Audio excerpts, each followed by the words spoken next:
there are two focus modes in a DSLR. One is autofocus and another is manual focus.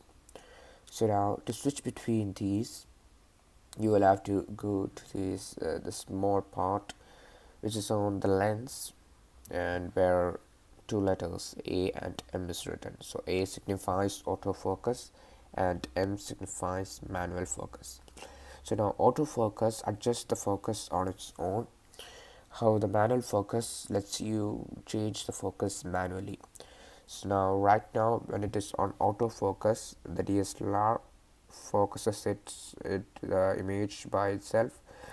But if you want to manually focus it, you can switch by putting the switch like this. Just now it is on manual focus. So now when you turn your device into manual focus, there is this ring over here. This ring. That ring you can rotate it this is at the edge of the ring. So now when you rotate it, the manual focus changes it. So this is the control center for changing the manual mode.